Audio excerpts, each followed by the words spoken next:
out and I am a little bit chillier than usual. So, big day yesterday. Oh my gosh, I can't wait to tell you about it. I'll give you the quick synopsis if you don't want to sit through the 9 or 10 hour version of what occurred yesterday. And I've got some news for you on the Lori Vallow case. Stay tuned.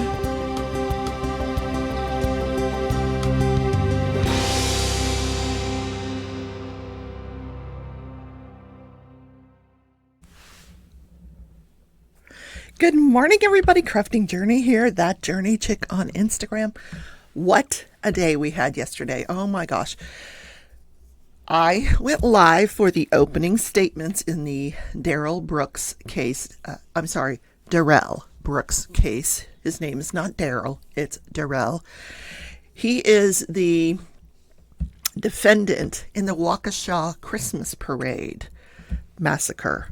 And he started the day out. You know, I didn't go live right away because it was scheduled for 9:30. But around 9 o'clock, I could see that there was activity in the courtroom. So I went ahead. I saw that what was happening is that he had shown up for the trial in his jail clothes. So they were having a little debate about that, and he kept interrupting the judge, and she kept saying, I'll give you the opportunity to go back and change into your street clothes. And he said, no, what's the point? And she said, well, you know, we don't want the jury to know that you are incarcerated. And he says, who doesn't know that? Everybody knows that. I'm on the news every single night. They know I'm incarcerated. And, but during these exchanges, he just kept interrupting her. And so to the point where she had him removed from the courtroom and put into a secondary courtroom where they have Polycom set up so that he can hear the proceedings. He can see the judge. He can see the witness. He can see the jury. And I don't know if he can see the jury. I know he can see the judge and the witnesses.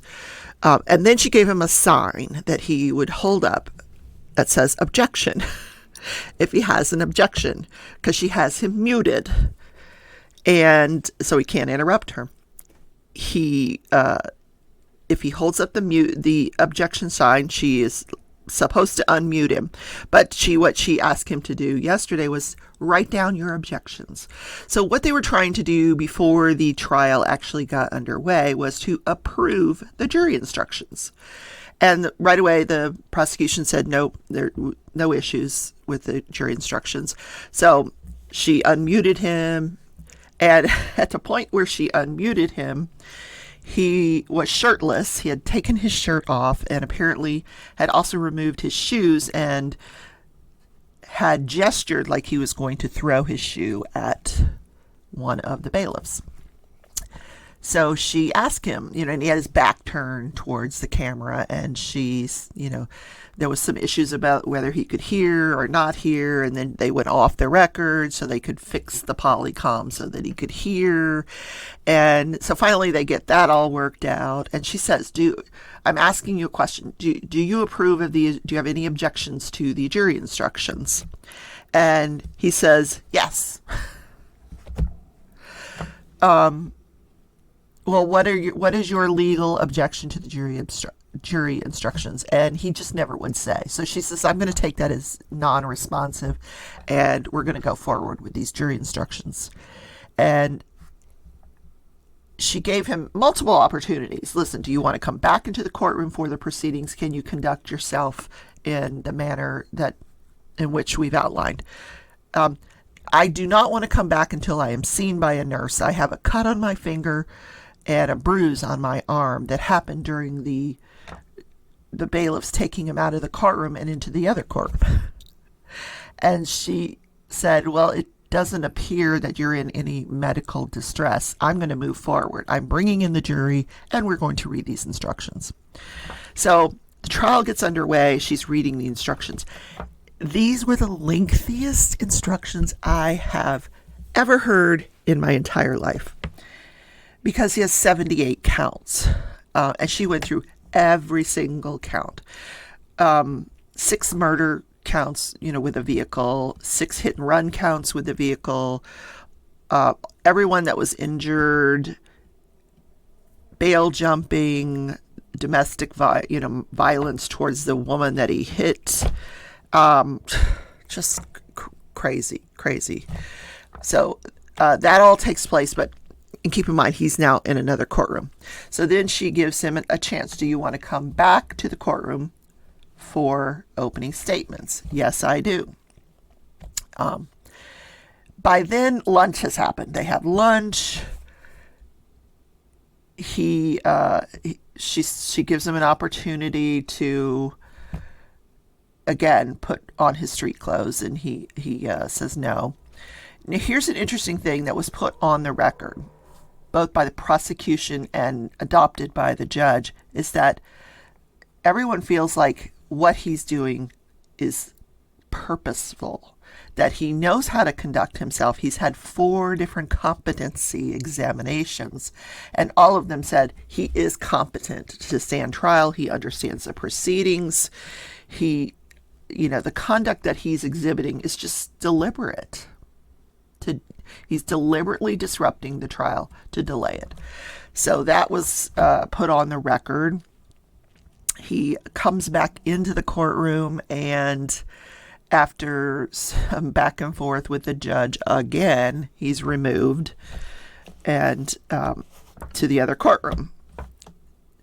So I think at the point of opening statements, he was in the courtroom. The back and forth went on a couple of times. So I think at the point where there was opening statements, he was in the courtroom. And what he pointed out to the judge was, I recognize one of those jurors. She was present at my first appearance, and she shot me a bird twice. And she said, Mr. Brooks, we've already picked the jury. You had a chance to exercise your challenges. He goes, yes, but I was in another courtroom and I could not see the jury. So how would I recognize her if I couldn't see her? To his credit, he was right. And she acknowledged that. You know what, Mr. Brooks, you're right. I apologize. No, you could not see them. We will question her. So apparently off camera she was questioned, and she denied being present at any other proceedings and denied shooting him a bird. So it proceeded with this juror. And so the prosecution gave their opening statements, which I thought was really, really well done. They had several maps, the one map of the parade route, another map of a different couple of different locations. And then they kind of just walked the jury through how the evidence would be presented very, very thoughtfully. They walked the jury through each part of the parade that he hit as he was driving, like which group he encountered first, what were those, they didn't talk about what the injuries were, except if there was a death. Because according to the prosecution, that's really not relevant. They were injured. They don't have to put on any medical records. They don't have to prove the injuries. All they have to prove is that he intentionally hit them. And so they walked it through each element of the parade that he hit, whether it be a bystander or a group, and then get all the way towards the beginning of the parade where the dancing grannies, I think that's what they were called. I think there were 3 or 4 deaths involved within that group. And then he flees and he's apprehended at a later point. So that all goes through. Then they ask him, they asked Darrell Brooks, do you want to make an opening statement? And he was very calm. He's always been calm. He doesn't get loud. His demeanor stays very sort of one note. And he said, no, I need more time to prepare and make sure I get in all my points. So, and that's his right. He can present his opening statement now, or he can present it at the beginning of his case. So that's what he chose to do. So we didn't get to hear from him then. So now it's 4:00 in the afternoon, and the judge says to the prosecution, do you want me to send the jury home? We'll come back. We'll get started with testimony tomorrow. And the prosecution says, well, I've got 2 witnesses that are going to be very quick, 15 minutes each. One of them, the incident command officer for the parade, he's got plans to take his daughter up to college, and he's postponed them. They were supposed to leave at noon today. He'd like to get on the road by 5:00 so he can at least get there by midnight. So I'd like to put him on. And then the other witness had issues with getting a ride, and she's here. Could we just get her done? It's going to be very quick. Well, neither of them were quick. When a lawyer tells you just a few more questions, it's going to be a lot more questions. When they say 15 minutes, they mean an hour, because we sat there till almost 7:00. And it was kind of riveting. Like, if you go to watch those videos, you don't want to miss the ending part of the examination of these 2 witnesses. Because Darrell Brooks gets to cross-examine those witnesses. And I have to say that he conducted himself very professionally. He acknowledged the jurors. He said he would give them a time to settle in before he asked his question, because they had come on a break before he began his cross-examination, and he was just very polite and very professional, I thought, at this point. And his questions were very insightful. Now, when the prosecution was doing their direct examination, he had quite a number of objections. Hearsay, irrelevant. Some were on point, some were not. He needs to go back and look up what hearsay is. But in any case, the judge overruled it all, because none of it was being offered for the truth of the matter asserted. So they put on the incident commander, who went over the map, where he had officer stations, where he had barricades. He was stationed right at the beginning of the parade. He did see Darrell Brooks drive onto the parade route. He tried to flag him down. At one point, he said after he tried to flag him down and he kept going, he said he was going approximately 40 miles an hour.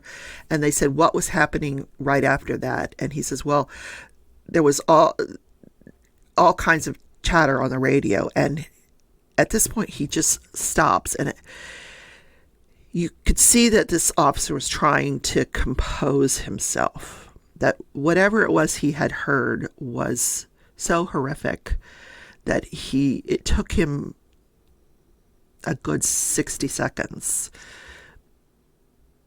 before he could articulate it. He said it was just the worst thing he'd ever heard on the radio, what was happening, which was interesting. And then on cross-examination, Darrell kept asking, do you know the plaintiff? Do you know the plaintiff? Well, first of all, there's no plaintiff in a criminal case. It basically, I think what he was trying to establish is that this is an 18-year veteran of the police force, that he has testified on behalf of the prosecution in many cases, that he's familiar with the prosecutor. But he kept saying, do you know the plaintiff? How long have you known the plaintiff? You testified for the plaintiff, which we're all objected to because it's not a proper question. There's no plaintiff. To be honest, the entire state of Wisconsin is the party that is prosecuting him. So if you're going to call anybody the plaintiff, it's the state of Wisconsin. So, and maybe he'll figure that out when he goes back to the jail cell. Then they put on this girlfriend, roommate of Darrell Brooks's ex-girlfriend, I'm presuming. So there was an altercation that preceded this Christmas parade drive-through, and it occurred right before the parade route. There's a big pond and a fishing area. And this woman testified that she and Darrell's ex-girlfriend were roommates in a women's shelter, but they were hanging out by this pier or whatever it was. And she was on the phone with Darrell, and I guess he was on his way to her. So at this point, another guy comes on the scene named Nick, and this woman that's on the stand, she leaves with the Nick guy, and when she comes, as she's walking back towards her girlfriend, Darrell Brooks drives up, gets out of his vehicle. There's an altercation. She called it, she chested up to him. She's very street, this girl. And so on cross-examination, he said, "What does that mean? What did you mean you chested up to me?" And she says, "Well, we had a brawl." So she said, "You slapped me and I got up." And he says, "You fell to the ground?" She goes, "No, I didn't fall to the ground." "Well, what do you mean you got up?" "Well, I was staggering backwards and I got my balance and I came after to try to swing at you." The thing he got out of her was that while they were hanging out, they were drinking vodka, half a pint of vodka. So I thought he did a pretty good job at discrediting this witness. What she was up there to testify to was that following this altercation, she viewed her roommate that night and she had a black eye. And she had gone off with Darrell. She said she overheard Darrell say that he was going to kill her. Darrell did a fairly decent job of discrediting her, and to the point where her testimony kept changing. "Did you hear anything after the brawl?" "No, I didn't hear anything." And then she'd say, "Yeah, I heard you say you know, as you were driving away, you were going to kill her. But you just said you didn't hear anything, so." But the problem is Darrell did not know when to stop talking. So finally, the judge cut him off, and he finally got the point. No more questions. And it was 7:00 at night. So that was my live feed for the opening statements. Now, I don't do long lives a lot, and they will be few and far between when there's some circumstances like this, and there may be other points in this trial where I go live for a little while. It's just that you can never expect what the timing of things are going to be, what's going to happen in a trial that throws off the timing. But it just was a very, very interesting day as far as that goes. Let me see what the time is. Okay, great. So I have an update on the Lori Vallow Daybell case. Oh, got hair in my face. Anyway, it's Friday. We didn't do the Friday dance. Let me just do the Friday dance. Friday dance. I got my butterfly on. Friday dance. Ooh, Friday dance. Is everybody out of their chair for the Friday dance? I think I was supposed to get one more paycheck. Last paycheck from work. Let's see. Drum roll. Well, bam. Yeah, I got another paycheck. Okie doke. Yeah, final paycheck. Now I am officially on unemployment. I have to file. I've filed the initial application. Now every week you have to turn in some form. So I'll do that on Sunday. Anyway, okay. I was going to tell you about Lori Vallow Daybell is supposed to be going on trial in January with Chad. So there was an emergency hearing yesterday, an emergency filing. Now the hearing was private, not open to the public. So the Idaho Reporter that I follow, he went and got the filings. The filing by the plaintiff is asked for the trial to be suspended. And a lot of the information in that filing was redacted. Then the prosecution's response to that filing was sealed. And then the judge's response to the filing and the sealed prosecution's response was to suspend the trial. Now, what is being surmised is that her competency is again in question, which probably would be the only thing that would warrant a complete suspension of a trial, is that she wasn't competent to stand trial. As you guys might recall, there was a whole year where they said she was not competent. She was in a mental institution. And then after this year, she became competent. And now I think they're saying she's incompetent. Meanwhile, Chad, who's supposed to be tried with her, his lawyer has filed a bunch of stuff yesterday. Number one, he wants cameras in the courtroom. He wants his client's trial to be severed from Lori Vallow Daybell's trial. He wants his client to be able to wear regular clothing, street clothes. And there was one more thing. But, he wants a continuance until the fall. So I don't know what's going to happen. I don't know if we will ever see or hear anything about these trials. The judge has already ruled no cameras in the courtroom, no video, no still. So I'm getting this information from the Idaho Reporter that spent the day at the courthouse yesterday. So more to come on that. Very interesting developments there. So January does not look like a good time for a trial with this case. Interesting, huh? Now, let's talk about the Alex Jones case. Now, you guys know Alex Jones is on trial for damages. He was already found guilty of defaming many of the victims and family of the Sandy Hook massacre that occurred 10 years ago, 2012. And through his company InfoWars and Free Speech Systems, LLC. Those were the entities on trial.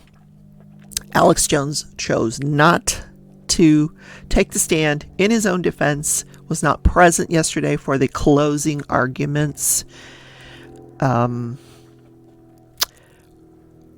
What is different in this case from the Texas case? The Texas case ordered punitive damages close to $45 million, together with the compensatory brought it up to almost $50 million. But in Texas, punitive damages are limited. And a lot of people don't realize that $45 million is not really the number. It's the number that the jury awarded, but the state in Texas restricts the amount of the award. So in other words, a judge has to take a pen and scratch it out and write in the actual award, which would be less than $1 million. In Connecticut, the trial that we're currently on, the jury will award compensatory damages. Then there's actually a jury instruction that lets the jury know, because in Texas, the jury did not know that the award would be limited. In this case, the jury will know that by statute, this award of punitive damages, whatever they award, will be limited to attorney's fees and costs. Yeah. So they could award $100 million gazillion dollars, and all the plaintiffs are going to get for punitive damages is going to be attorney's fees and costs. But knowing that, they may do zero for punitives, or maybe $1, or I don't know what. It depends on how smart this jury is. They could award $1, then the plaintiff would get attorney's fees and costs. And they could award a lot for compensatory, but a compensatory has to be actual damages, So the closings occurred yesterday. The jury has the case this morning. We are on verdict watch.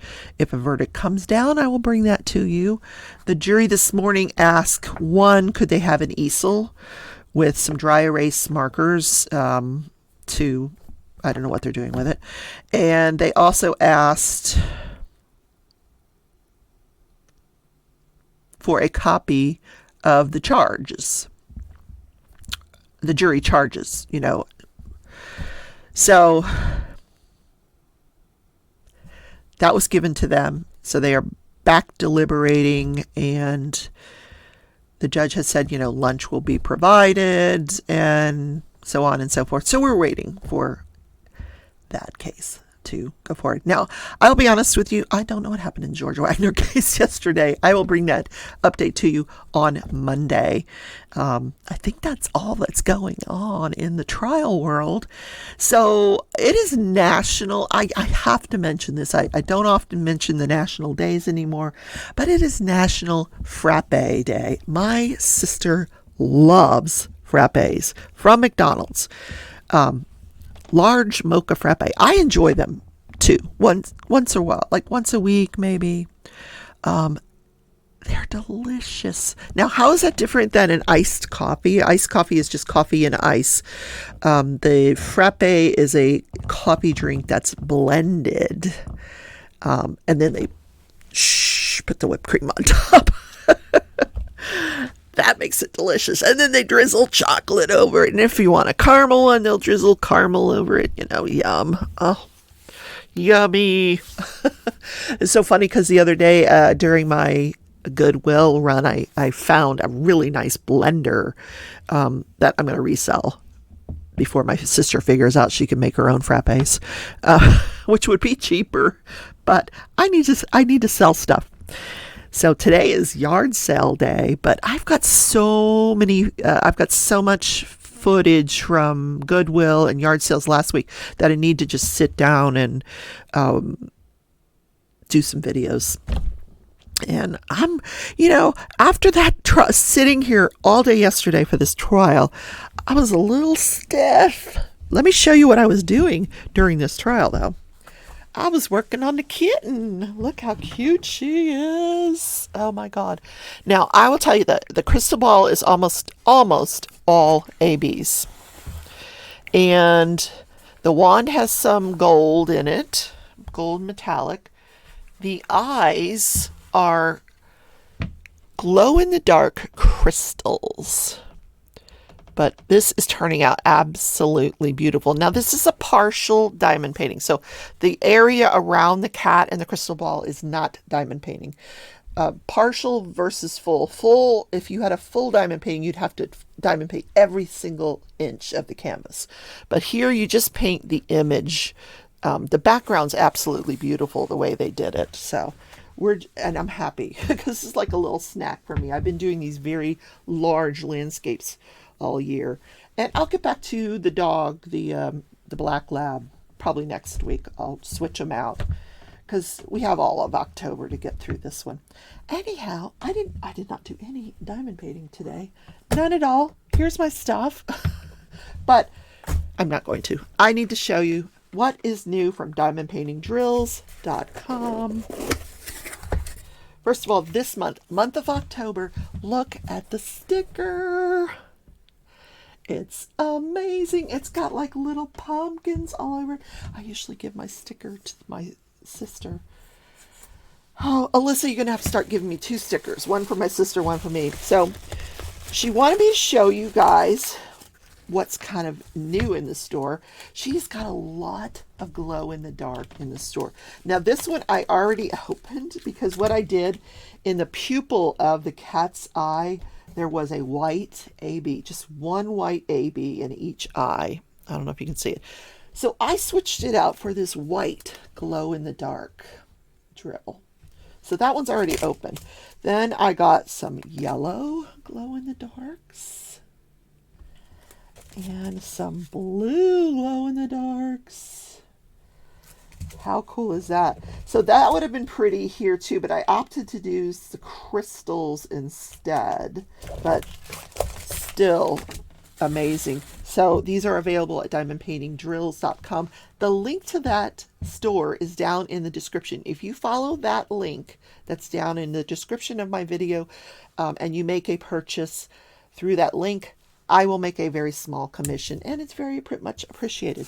So for the month of October, every month she has a special where she puts a theme into some jars, and you can order them in square or round. I always get the squares.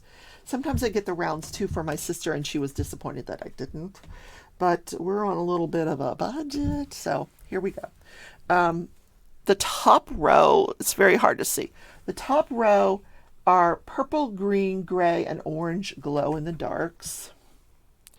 The middle row are the same colors in AB, and the bottom row are the same colors in crystal. These are wonderful for diamond paintings during Halloween. So you can get these in jars, which is what this is, or you can get the whole set in these packages, but it costs a little bit more because you're getting about 2,000 diamonds in this package. The jars have about 600 in each jar. I like the jars because when I start a diamond painting, I will go and I will get, what happened here? what was this? All my release papers slid out of the container. Okay, wow. I will go get all my jars. I will look at the schematic of the painting. I will look at the painting. I will decide if there's colors that I want to replace in the painting, and then I'll just look at the jars to see if I have something that matches that color or something that I want to. It doesn't have to be exact. It could be a different color that I want to replace it with. And what's in here is usually sufficient. If I feel like I need more, then I can order them. So that's my little advertisement part of the show. Don't forget to hit that like button. It's right down there. Get your fingers ready. 1, 2, 3. We're going to hit the like button. Boop, boop. He is so appreciative when you do that. He's like, oh, they still love me. Yes, hit the like button. And the YouTube appreciates it as well. It helps them figure out who's watching what videos. Please consider subscribing. I don't charge a thing for you to subscribe. It's absolutely free. And you'll want to hit the notification bell all so you don't miss a single episode. And don't forget, I have another YouTube channel. The link to that is down in the description. That's where you can watch, that's the videos I'm going to be working on, where you can watch what I buy for my resale business, where I take undervalued items and I resell them on eBay. I think I'm going to sign up for Mercari today and start listing some stuff on Mercari, because I have lots of stuff to get to. Stuff that I want to show you, stuff that I need to list. I'm looking at this pile over here and like, oh my God, don't anybody come in here with a match. So I will see you guys hopefully sometime this weekend. Don't forget my bestie, Mickey Sunshine Creates. She's on tonight at 6:30 p.m. Central. My other bestie, DP Addiction Adventures, she's on at 8 o'clock Central Time. And I will be live on Sunday at 11 for some coffee and chat. So I'll see you then. Take care, everybody. Have a great weekend. Bye.